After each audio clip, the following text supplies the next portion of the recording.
Right, just to summarize and cover some of our outlook, we have a new strategy in place, and that's certainly going to guide the organization going forward.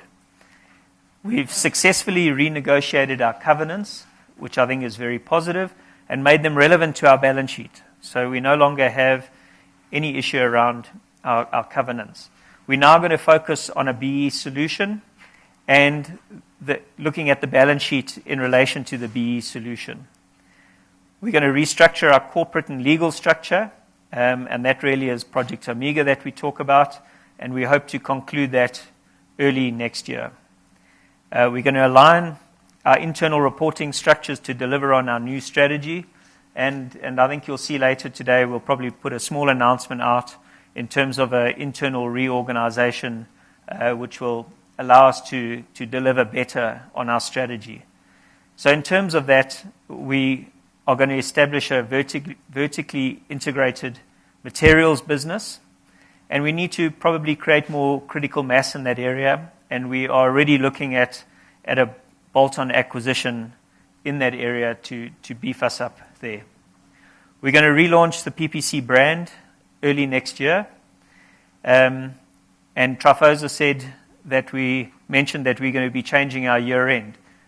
Our year-end puts us under a lot of pressure, being at this time of the year, with people leaving in December, and given the increased complexity of the group, and also given the fact that some of our African subsidiaries, from a legal perspective, have to have a year-end in December, it makes sense for us to have a March year-end. So we really are flipping our year-end on 6 months. So we will now have let's call it a 6-month reporting period. Something I spoke about last time is the carbon tax that's been mooted. There's a draft carbon tax bill that was recently published, and it certainly pushes it out for implementation to only come in 2017, and it looks like some of the numbers in there are slightly more benign. So where we said it had a potential initial impact of 150 million previously, I now think that is slightly lower. There's also been some press lately from the Davies Tax Commission, who's also saying that this should come in at a zero rate initially. So we think there's still a lot of water to flow under the bridge in terms of that. In terms of our dividend policy, we've announced a reasonably strong dividend in this period under the conditions. But in future, what we're going to have is a flexible and prudent dividend policy that takes into account our growth aspirations. And the board will determine that in each reporting period.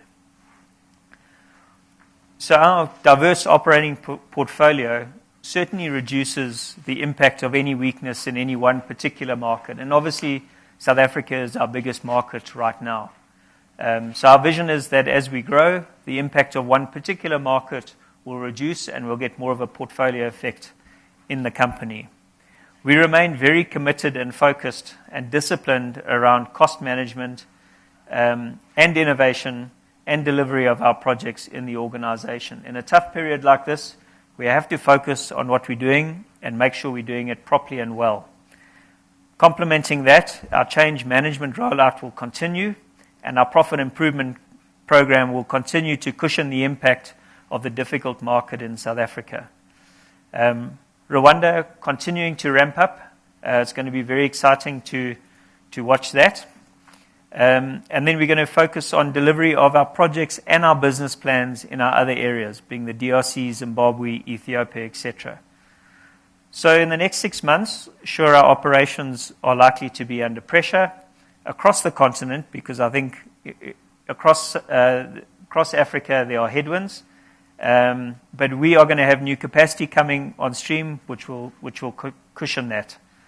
So our financial performance will be impacted below the operating level by rising finance costs. In this next period, we'll see some more of the interest bill coming through from Rwanda. We'll obviously, as the projects come into operation, we'll get some of the depreciation charge coming through, and then there'll be some restructuring and project-related costs coming through, which will come through in our income statement.